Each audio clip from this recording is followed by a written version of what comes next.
Hey, my wonderful sweet baby. So, today we're going to be talking about De'Ara Taylor and how people are actually not on her side no more when it comes down to her in the situation with Ken Walker. So, just a little bit of backstory if you guys are unaware who these people are. So, De'Ara Taylor and Ken Walker actually had a combined channel together because they were a couple, and their channel name was DK4L. And it was pretty much like a couples channel. I feel like they really put the couples channels on the map, and people loved the direction that the two of them were going in. And it didn't come down to pretty much rocky roads until Ken kept cheating on her. So from there, that's when the relationship ended after, he kept constantly cheating on her. After that, they had a huge breakup. And from there, they decided to split everything 50-50 because they weren't just a couple, they were a brand. Like they had built a lot of things together and had tons of sponsorships, brands, and was even in movies and stuff like that together. So we're going to take a look at what De'Ara had to say in regards to the whole situation with Ken and this lawsuit that they have that's pending. So go ahead and check this out. You need the tea on the lawsuit.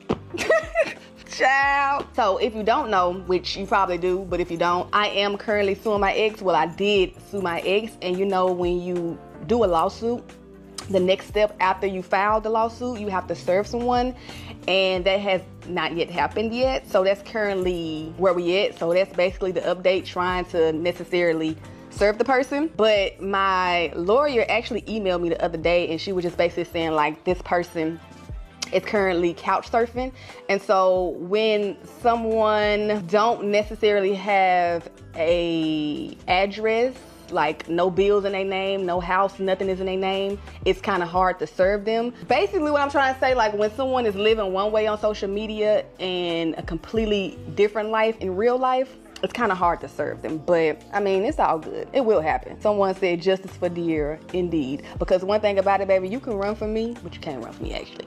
You can run from me, but one thing you can't outrun is the IRS. So, I mean, hey, slammer, but I mean, that's fine. And I'm going to go ahead and give you guys a quick refresher so you guys could hear what Ken was saying in regards to everything in regards to the lawsuit too. So let's go ahead and take a little blast from the past and go ahead and see what Ken had to say. Check this out. Let's go ahead and address this really quickly. First of all, good morning. It's too early for this. But anyway, let's go ahead and address a couple things. Number one, the $40,000 regarding the car. Came to the end agreement after we had a number of conversations about it. You keep the car. We break even on the loan. The car's valued at like $43,000. The loan was $40,000. We break even. Boom. Never heard about it since. You got a bill of sale. You got the title to the car, everything. Cool. That was it. Regarding the bank account, again, extensive text messages regarding this. We had a phone call after all our conversations, December 12th at 4 p.m. I think in 2022 this was. Again, this is in text messages. We had a number of conversations on it. People on your team said, hey, you follow this personal income, pay the taxes on it. Cool. Never talked about it since. Everything else, Snapchat, the YouTube videos, whatever. It's like, I thought we moved past this years ago.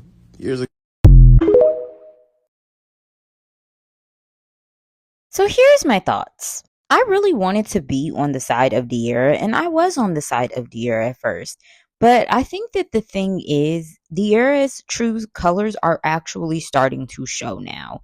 And I'm starting to see more and more why Ken wanted to distance himself from De'Ara, as well as get out when it came to that relationship. Because my whole thing is this.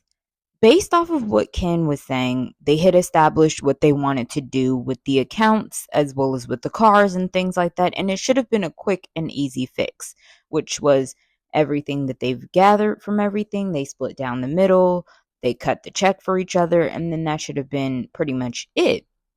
But I'm guessing now at this point, there's more into it. And I'm assuming that Ken had took the money from the account without De'Ara knowing.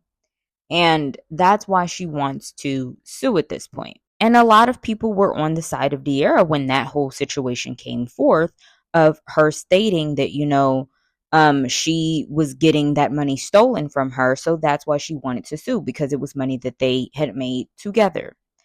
Okay, boom, we get it. Here's the part where now I'm looking at De'Ara and I'm like, girl, is you cool? So we get it. Ken was a terrible person. He treated her all sorts and types of disrespectful. He, cheated on her multiple times. It was embarrassing. We get it. We 100% get it, girl, especially us as women. But one thing that I, know from my mom and when she raised us was that you can't treat people all sorts and types of ways and think that you're going to continue to get blessed. De'Ara is currently, a multi-millionaire at this point. She has a successful brand. She has all sorts and types of money coming from the bando, from brand deals to, her own brand, to her YouTube, TikTok, Instagram, you name it, De'Ara's got money coming in from it. Okay. So my whole thing is, if you see that Ken does not have it and you see that he's struggling and that you guys still have money there into the account that, you know, has the money in there, and you currently have an account that you have and there's tons of money there. My whole thing is, if you weren't using that money, De'Ara, and you see that it wasn't even close to nearing the amount that you can make in probably a few days, then why are you making a big deal out of it? This is clearly a guy that's probably on tough times right now, and he's not living the best lifestyle right now. And you can currently travel every single month if you wanted to. You could take breaks and breaks off of YouTube and not have to deal with any repercussions. Your bills are still paid. You're still able to live in a cozy, comfy house, and you even have multiple estates. My thing is, I get it. He cheated on you, he embarrassed you, he made you feel some type of way. But my whole thing is, now that you've moved on, you've glowed up, you're in a whole new relationship, you've moved on with your life, you're still flourishing, your life is going great. You can put all this behind you. If he's struggling financially, I would say let him have that little money. And you already know what your bag looking like, and you already know that you're capable of making more and more money. And the amount of money that he took is nothing compared to you, really. But to keep still holding on to this like she is, it gives either she still misses him, she still wants to be with him, or she's not 100% healed or over everything that ended up happening. Because for her to still keep thinking about this, wanting to pursue this lawsuit, wanting to pursue everything, put it out there that he's homeless at this point in time, that right there to me, it just shows that she's still bitter and she's still upset about everything. And that really shows a part of her character. It shows that she could get really vile, low down, grimy, and just be a really evil person if you push her to her limits. And all I'm going to say is, people that are friends with her and she has that type of a mentality, beware, because that's not the type of a person that you want to, first off, make angry and make an enemy. But it also isn't the type of person that you really want to be associated with either, because you just don't know what, levels she could bring things to. And on top of that, she should be careful with trying to laugh at somebody's downfall, because you never know when your downfall could be happening next. But that's my opinion. What's yours?